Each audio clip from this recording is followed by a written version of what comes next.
Jane needs a job. She has a job. She works as a waitress at a local diner. She needs another kind of job, a role, a part, something. Anything to let her know she's on the right path. Anything to let her know she deserves more than a school variety show. Acting is a fool's pursuit, 1 in a billion, her father says. Her grandfather agrees but adds, those who have the courage to follow their dreams have a 99% chance of being that 1 in a billion. Have courage. Courage will put the odds in your favor. Jane loves her grandfather and wants to make him proud, wants to show him he's right. I'll be that 1 in a billion. Mexican waitress speaks in Mexican and English with a Mexican accent. Who wrote this? Mexican isn't a language. Doesn't matter, you get the gist. Her face grows warm with frustration.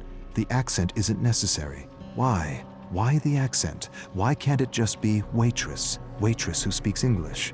Why does the script need the waitress to be Mexican? Why is this important to the scene? Jane stares at the director, trying to understand his needs. It brings flavor. What does that mean? It doesn't bring flavor. It perpetuates a stereotype. Yet, Jane says nothing. She says nothing because she doesn't want to be blacklisted as a social justice warrior. Doesn't want to be called a complaining minority. With a slight Spanish accent, she finishes the audition. Jane shares a beer with her friend Dwayne. Dwayne tells her how a creative executive hired him to be the co-writer of his terrible script, to be the spokesperson of his terrible idea, to validate his insensitive cultural appropriation of an African-American story.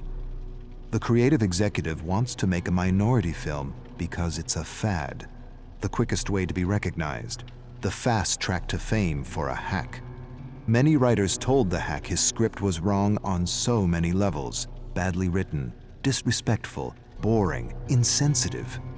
Dwayne refused to accept a script that was disrespectful to his cultural heritage, refused to attach his name to a project so the executive could avoid accusations of cultural appropriation, refused to validate an entitled interpretation of a minority story.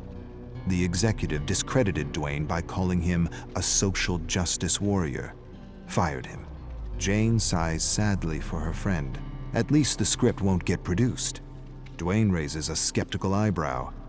The hack has a friend with money, lots of money. He'll write, direct, and produce. Entitled hacks with friends in high places. It's how bad movies get made. They toast bad movies. Jane laughs, not because it's funny, because it's true. It's been months. She hasn't worked. No calls, no auditions, nothing. Jane stares at the blank television screen. As a child, she used to imagine herself on television. She doesn't see herself on television anymore. Something is happening. She can't see herself succeeding anymore. She wishes for her shot, her 1 in a billion shot, but scripts for her are few and far between, nothing beyond the stereotype. Her agent shouldn't care. He should put her forward for all the female roles in her age range. She can play any female role, lead or support, and yet she only gets auditions for the spicy Latina, or the funny immigrant, or the waitress with the accent, never just woman, American. That's all she wants. She stares at the snowy television, tries to visualize herself as the star of a show, but can't. The phone rings. Her agent, an audition, a major part in a play, and it pays well. For a moment, just a moment, she feels like 1 in a billion. Jane's cell phone rings. She freezes on the sidewalk. This is it. And she doesn't know if she wants to answer or not. She can't take another rejection, not for this part. This part is too important. She brings the cell phone to her ear, answers. She hears a voice she recognizes, her agent. He tells her how everyone enjoyed her audition, how everyone thought she was just fantastic. He goes on about something else. She waits for the but. The proverbial but. 1,000 compliments negated by one single, all-destroying but. It doesn't come. She listens to the trivial notes and waits for the polite rejection. Instead, you got the part. She's not sure she heard right. You got the part. She mumbles to herself. I got the part. Her face grows numb with disbelief. She screams. Strangers turn to face her. Sorry. Dwayne helps Jane rehearse at a cafe. They take a break and he tells her the hack is now doing a Chinese story and is desperately searching for a Chinese writer to validate his most recent abomination. Jane laughs. Hacks with money, it's how bad movies get made. She tells Dwayne things are going well with the play. She doesn't have to do an accent, doesn't have to wear a miniskirt or perpetuate a ridiculous stereotype, doesn't have to do all the stupidities she had to do in the past.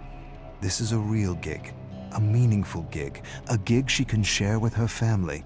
She knocks on the table. Dwayne laughs and says it isn't wood. She shrugs. He says he's happy for her and hands her a cutout from a magazine. Open audition for Quick Talk. He says he put in a good word for her. She'd make a perfect host. She thanks him, but the play takes all her time. Too bad. You're the most real person I know, and that's what the show needs. Authenticity. Last rehearsal before opening night, and she's nailed her role despite some last-minute changes to the script. She feels the adrenaline and a great sense of flow unlike anything she's ever experienced before. The director claps after the last line is delivered. He approaches her, tells her he's amazed, impressed, inspired. But he feels her character would work better with an accent. A what? The request undermines her, shatters her. Why? I don't understand. For giggles, it would be fun. The character doesn't need an accent. The character is fine without an accent. But it would add comic relief. Comic relief! That's what she is to this director, to the producers, to this industry. Comic relief. She stares at him, waits for him to burst out laughing, waits for him to say he's joking, waits for an apology that never comes. She sighs and feels the strength of her ancestors coursing through her veins, a strength that won't allow her to sell out, a strength that won't allow her to perpetuate a hurtful image of what it means to be an American. She shakes her head at the director. Find a comedian, asshole. She storms off stage. Those who follow their path beat the odds, even if the odds are 1,000,000,000 to 1. Bullshit.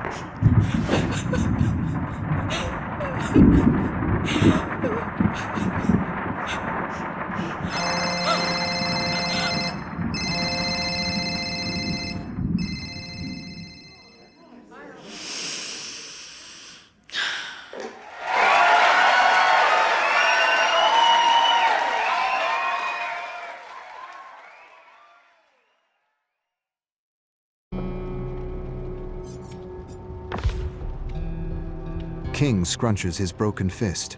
Cheers and hollers from a drunk crowd echo through the alleyway.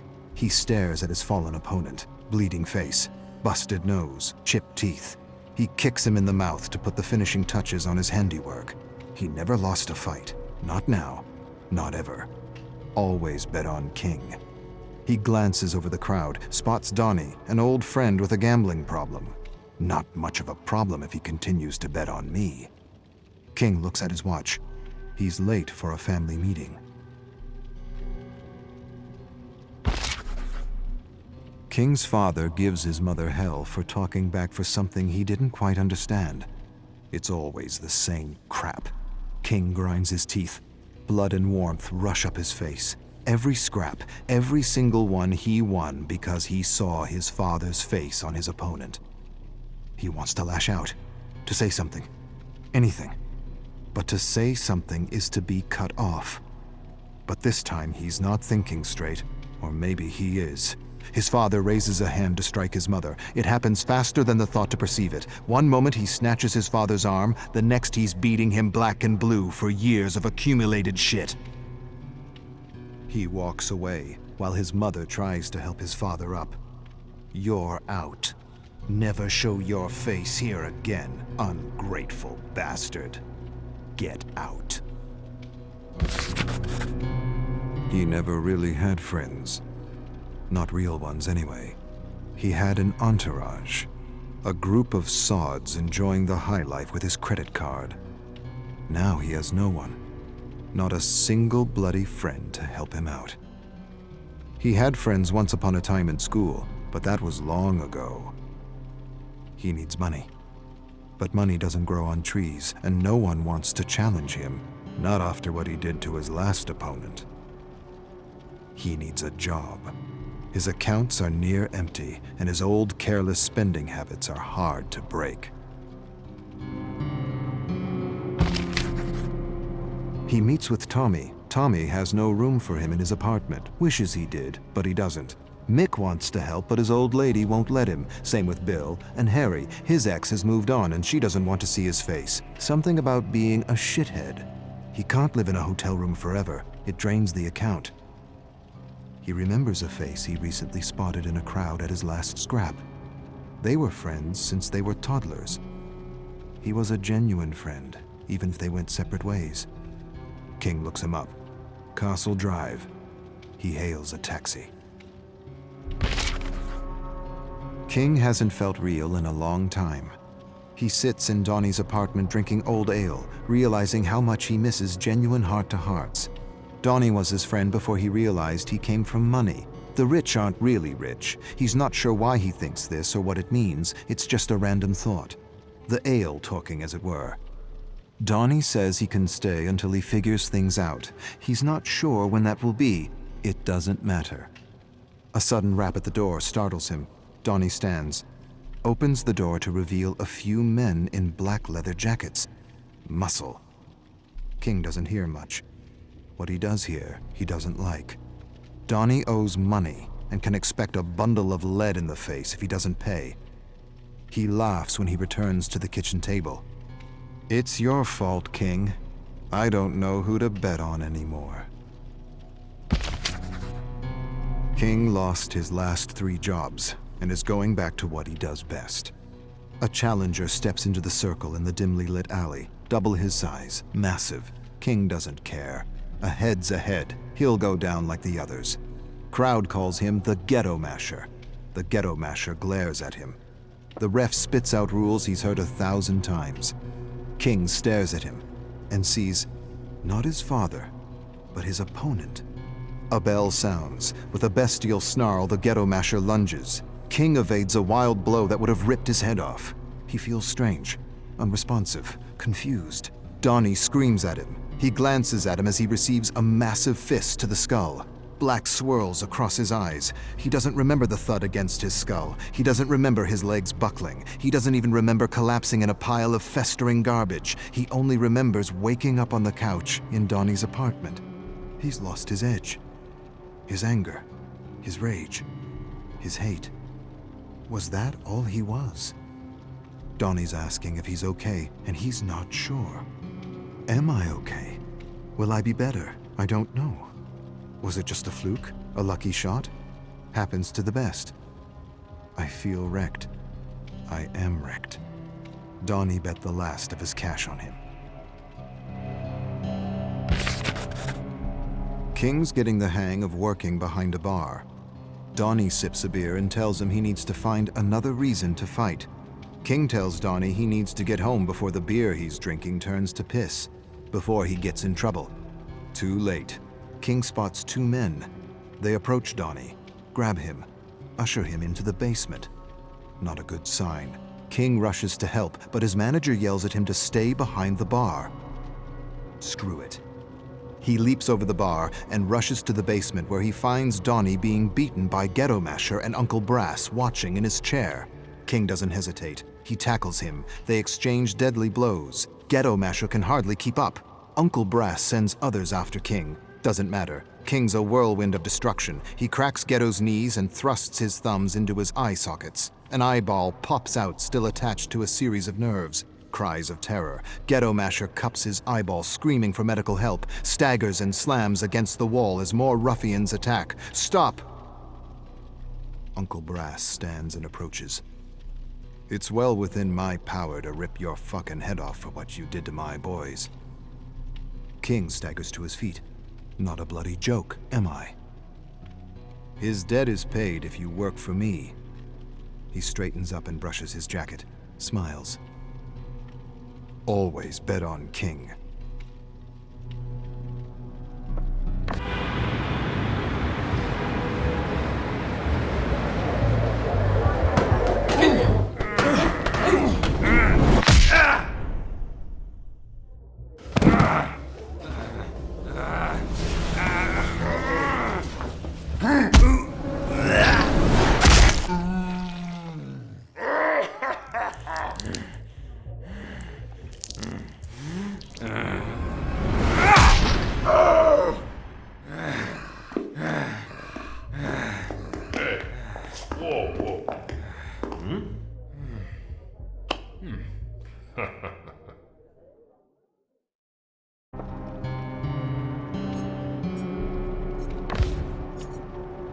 Imbecile. That's what he calls Professor Blanchard. The imbecile is choosing 2 students to lead a research assignment in an abandoned farmhouse. Carter knows he's going to be selected. He's the best in the neuroscience program, the best at the Leary. The Leary. It could only be the Leary. The Leary or the Allen. 2 institutions with a history of working with the government to push the limits of psychology beyond the code. Not beyond the code, despite the code. The papers coming out of the Allen amazed him, captured him, inspired him. Had he been Canadian, it would have been the Allen, or what many called Ravenscrag. The experiments they conducted were brilliant, cutting edge, mind-shattering. He wishes he were a student in the 50s studying under Lord Crag, the nickname patients gave the genius at Ravenscrag. Lord Crag returned from the trials with ideas, not cautionary tales, not disgust like the other bleeding hearts who condemned the doctors who would anyway be smuggled into his country and be given the highest positions in government in exchange for their discoveries.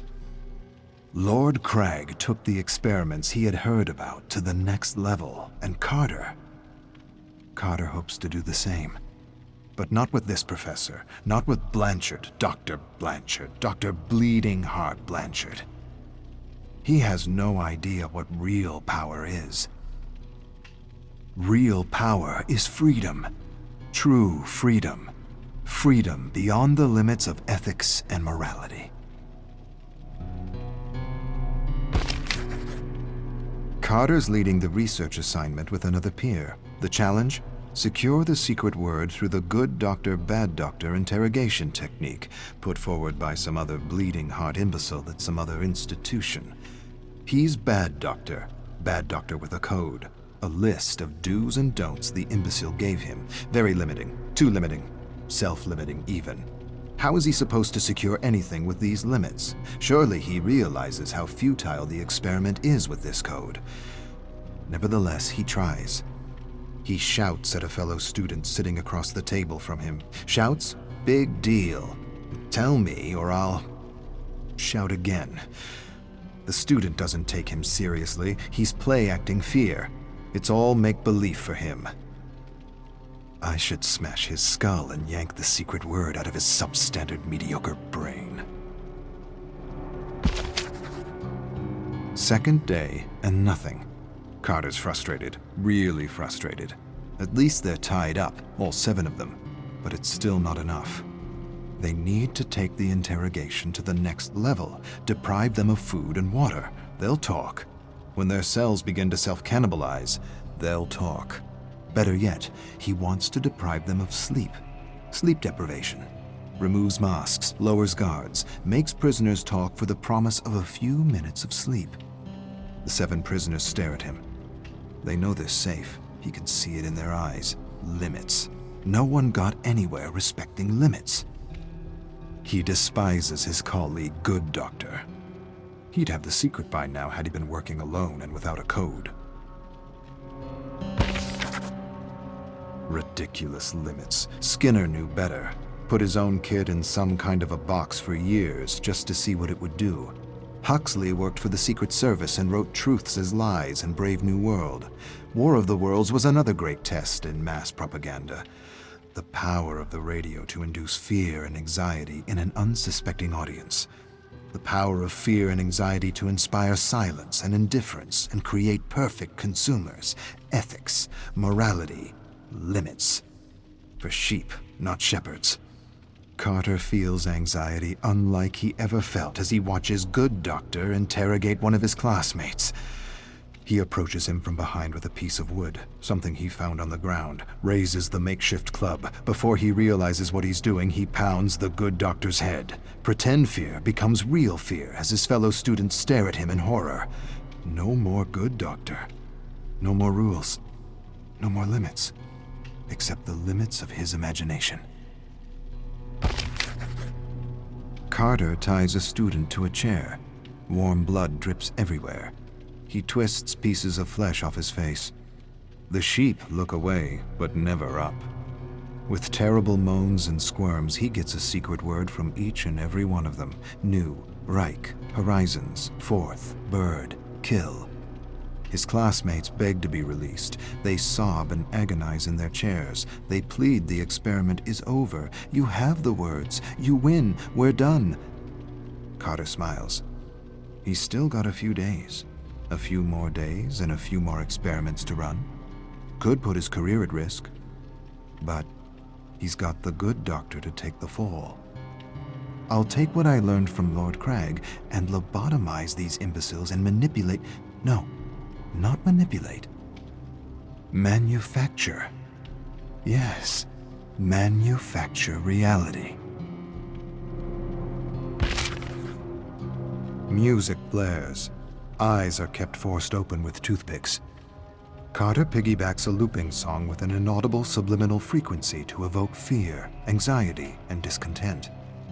He experimented with the loop on his parents, always caused a fight between them. He doesn't remember where he got the loop. He first read about the subliminal frequency from advertisers. Advertisers deny subliminal loops work. Of course they do. Advertisers deny they use subliminal loops. But they do. They use them, and they work. They must. They must because peace and contentment is our natural disposition. War and discontent needs to be instilled, enforced, manufactured, repeated over and over again until it's the main script in the collective consciousness. Paperclip, Bluebird, MK Ultra, MK Delta, MK Search. They were all necessary.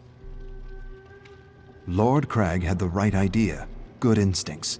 So did the Black Sorcerer and the Dirty Trickster. They inspired all the goodies he brought with him in his bag. Music, drinks, drugs, lots of drugs. For a moment, just a moment, he hesitates. He'll probably go to jail for a long time if he uses his goodies. But being free, being truly free for a few days, is worth a lifetime of imprisonment. But I won't get caught. Good Doctor will. Carter wonders if he can remother these sheep. Remother, he loves the term. He wishes it was his own, but it's not. Shock them with electricity and expose them to endless images of death, chaos, and destruction. Traumatize the brain, empty it, lobotomize these subjects to remother them with new personalities. He wonders if he could remother these sheep into wolves.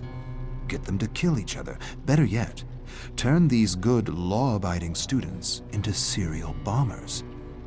He rips the plug out of a lamp, splits the wires, peels the wire, places the exposed wire into a student's mouth, slowly approaches the socket, taking in his terror, plugs it in. screams as he remothers this exemplary student. A putrid smell of burning hair and skin reaches his olfactory receptors. There's another stench. Imbecile soiled himself. Carter laughs. He hasn't been this stimulated in ages. To be free. To be truly free. Carter hasn't had this much fun since he first tried to transplant a mouse brain into a rabbit. A week isn't enough. He wishes he had more time. He needs more time. There are new avenues within the mind to explore.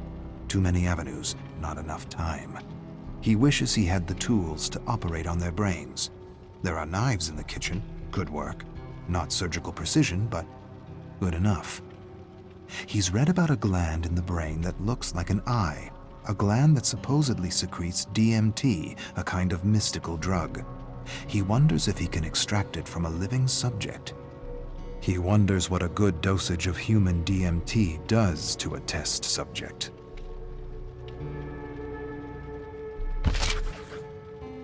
Carter unties a rope. He's going to release Good Doctor. He's pumped him with drugs and programmed him with new thoughts. He believes the other students are Russian spies that need to be executed for national security. He unwraps the rope and places a screwdriver in his hands. He changes his mind, removes the screwdriver, replaces it with a fork, changes his mind again, replaces the fork with a spoon. He's never seen a spoon used to kill a human being. He backs away from Good Doctor, who is lost and confused, remothered.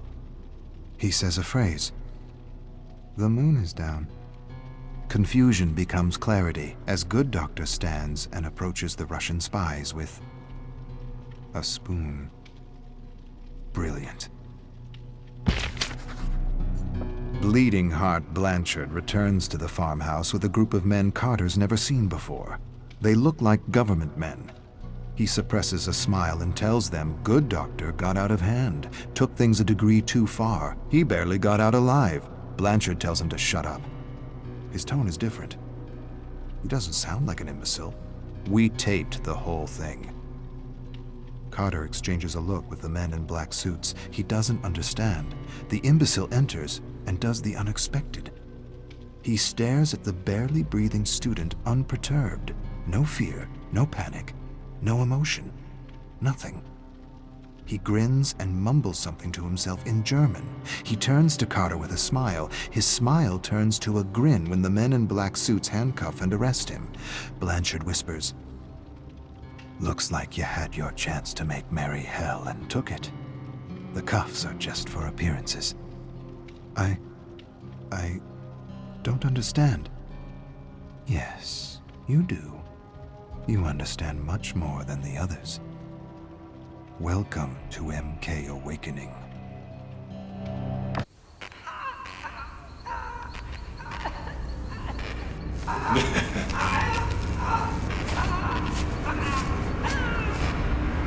Hey! Huh?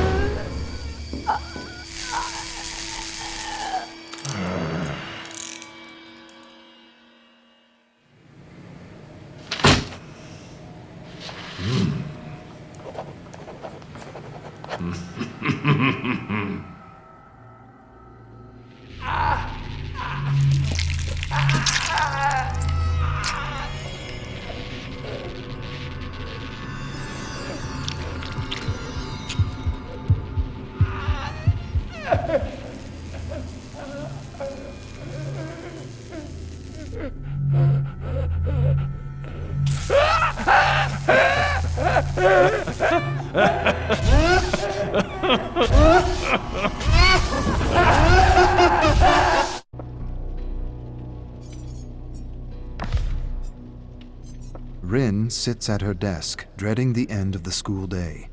Not because she enjoys junior high or because she respects her teachers, but because she despises being forced to learn kendo. But her father demands it. He demands that she practice the way of the sword. Not just practice, excel. She's a Yamaoka. The Yamaokas come from a proud legacy, a samurai legacy. He reminds her of this every day, and every day the kids tease and humiliate her, telling her she has no business in their class, telling her she should wield a broom, not a shinai. She ignores them and tries her best. Maybe if she excels with a katana, her father will feel better. He hasn't been himself as of late, frustrated, irritable, reactive. She can't do anything right, nor can her mother. He has become very quiet and talks and argues with himself. She doesn't understand what's happening to him, but she knows he is suffering, and the last thing she wants is to add to his pain. Family is everything, and maybe one day she'll be okay with wielding a katana. Maybe she'll even enjoy it. Rin's bones feel brittle and ready to collapse under the weight of the armor. She holds her bamboo shinai up to her opponent. I want this to be over. Can't this just be over? Her opponent insults her. He tells her there's a shattered window in the changing room she ought to clean before someone cuts themselves, Janitor Yamaoka. He laughs. He makes another janitor joke at her expense. A sudden heat rushes up her face. She wants to shove the shinai down his throat. See how he laughs with wood and splinters piercing through his stomach. Splinters piercing through his throat. Where did those thoughts come from? It's not like her to think such thoughts. She angles her shinai and feels something strange inside. She's never felt anything like it before, like a waking dragon in her heart. She stares at her grinning opponent. Faster than thought, she lunges and strikes his head. Everyone laughs at him. His head slumps in mingled defeat and humiliation. A boy stares at her with wide, disbelieving eyes. He blinks. You might be a Yamaoka after all. She hates to admit it, but it feels good to win. No, not to win. To defeat a foe. To defeat another human being. Defeat another human being? Why would I think this? These aren't my thoughts. But they are. She doesn't understand what happened. What thing came over her to give her the strength to contend with the boy in front of her? He isn't laughing anymore. He glares at her. She beat him. Not once, not twice. Thrice. The boys continue to stare at her open-mouthed. Something is changing in Janitor Yamaoka. They know it. She knows it. She feels the waking dragon in her heart. It's the closest she's ever felt to being a fighter, a warrior, a Yamaoka. And she likes it. Likes being treated with respect. Likes being taken seriously. For an instant, she imagines herself beside the great Renjiro Yamaoka and his son Kazan. Something tugs in her heart, and the dragon stirs. And the dragon, she realizes, is the waking of her raging Yamaoka blood. Janitor Yamaoka, you got lucky. Let's see how lucky you really are. Boys close in on her, cursing, jesting, shouting. She wants to run, but doesn't see an opening. She wants to apologize for being good with a shinai, but the waking dragon inside her heart won't allow it.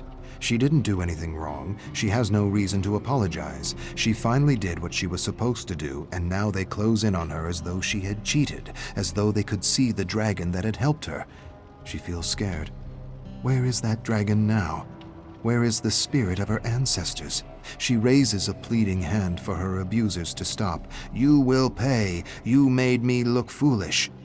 For a moment, there is an opening between two boys, and there's no hesitation, only action. She charges through and storms across the schoolyard with a group of angry boys in pursuit. She quickly ducks behind a garbage bin and watches the boys run past her. One stops, turns towards the bins, narrows his gaze. She holds her breath. She can hear her heart pounding in her head. Why hide? You are better than these peasants. Stand and show them who you are. But she does not reveal herself. She hides and wishes that waking dragon to go back to sleep. Rin emerges from hiding and begins her long walk home. The dragon in her heart admonishes her for hiding, tells her she is more than her tormentors and should never cower before bullies and abusers. She's not sure what she should have done or what she should think. Maybe she should have faced them. Maybe she should have confronted them. Maybe she should have beaten them down and torn them limb from limb. Limb from limb? What am I thinking? Where did that come from limb? What dark thoughts are these? Before she can answer her own question, she hears a voice. She hears her tormentors jeering and spewing insults at her. She doesn't turn around. She doesn't run. She doesn't run because she knows what's coming, and she doesn't care. The dragon within tells her everything's going to be okay. The boys throw garbage at her, call her Janitor Yamaoka, Janitor Yamaoka, Janitor Yamaoka. She knows what's next. She sees it in her mind's eye like samurai of old. They'll push her down, surround her, punch and kick her, but this time she won't let the pain defeat her. She won't let the fear paralyze her. She'll use the fear and the pain to feed the dragon. Today her bullies will feel teeth and claws. They will feel her wrath, and they will learn she is a Yamaoka.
Arcus 328. There is a curiosity at the core of every thinking person, a need for knowledge from uncharted and unknowable territories. But what is discovered in those blank spaces of the abyss, of the cosmos, are things far too immense to understand. Things better left unobserved, lest they undermine our sanity. Better to embrace ignorance than face the truth of our insignificance in the grand scheme of it all. Against the vastness of the infinite, we are mere microbes swirling in an endless, indifferent cosmic stew. I say stew, but the entity is probably more of a blood pudding. Arcus 7547.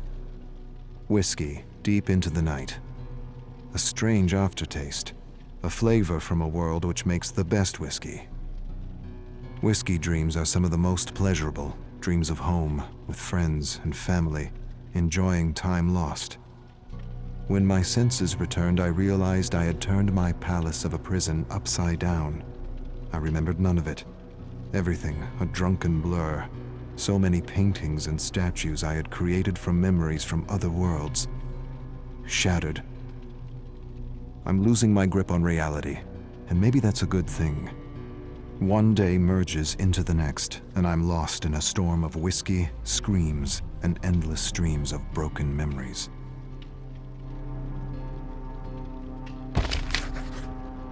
Arcus 3212. From a window, I see something moving with an uncanny light. Through the black fog, it shines there, beckoning me. And yet I cannot leave. I cannot move. I can only bring things to me through the Orus. What light is this? Is it a creature sent by the entity? Is it a survivor? Or perhaps it's a marooned soul from back home searching like myself for a way back. An unnatural wind whines, and I stare at the moving, hypnotic light. A hideous watching eye, trying to reach out to me. Trying to tell me something. Trying to convey something in its strange, rhythmic movement. Arcus 345. I have recently wondered if survivors realize the titanic significance of their thoughts and feelings, and of how the entity uses them to furnish the trials. Thoughts and feelings that bring me glimpses of what it's like to have lived on a parallel world as someone else. It helps pass the time.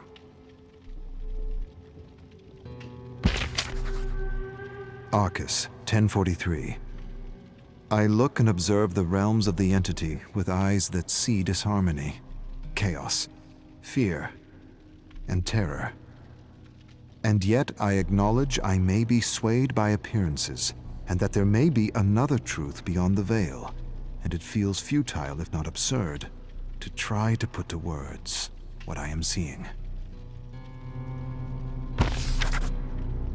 Arcus, 767. The Orus was little understood back home, and to be fair, I wasn't given the chance to explain its merits to the Council. Had they taken the time to understand, they would have realized that though I had no verifiable explanation for how the Orus works, I had theories. And the most reasonable was that the Orus works on the basis of the Trinitarian of creation, a concept long held by our ancestors and forgotten throughout the ages. But the concept isn't complicated, isn't witchcraft, isn't a secret.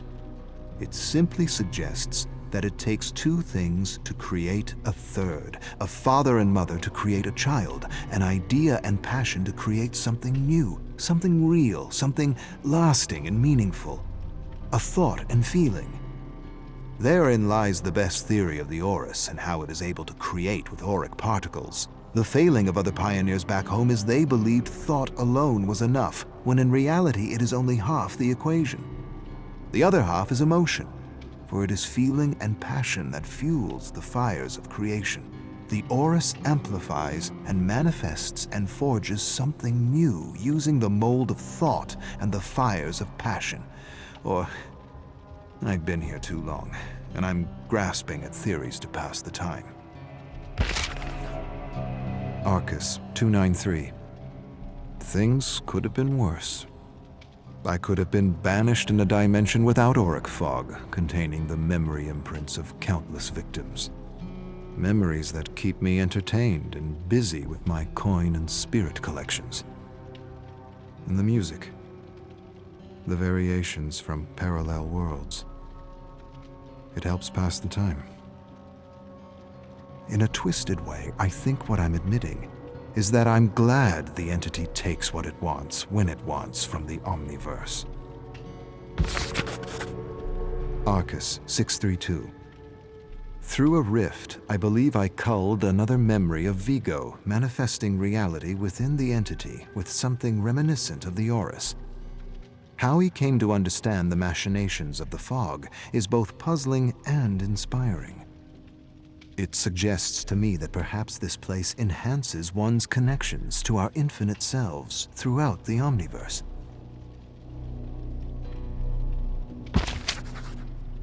Arcus, 9873.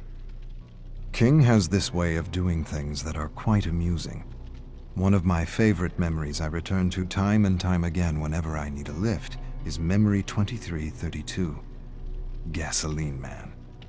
King grabs this man who skipped a few payments on a loan. He drags him by the hair and throws him in an alley. He grabs a metal gasoline container and douses the sod with its contents and lights a match. He stares at him through the flickering flame as the man screams in terror. He watches him beg for his life. Then he flings the match. The man's eyes pop out of his head as the flame hits his chest and falls to the floor with a sizzle. King tells him to make his payment or next time he'll use real gasoline. Brilliant.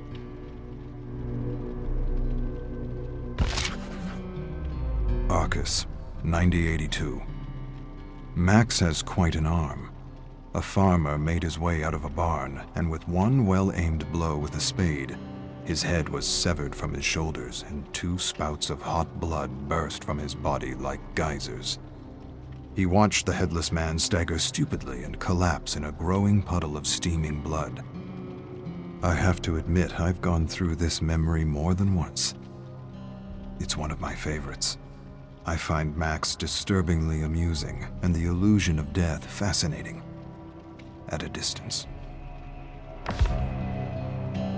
Arcus, 893. Several survivors went mad trying to escape the trial. They had with them memories of previous incarnations, so that one survivor began dashing his head against a wall, convinced he was reliving a nightmare he had just escaped. The other survivors drowned him in mud to shut him up.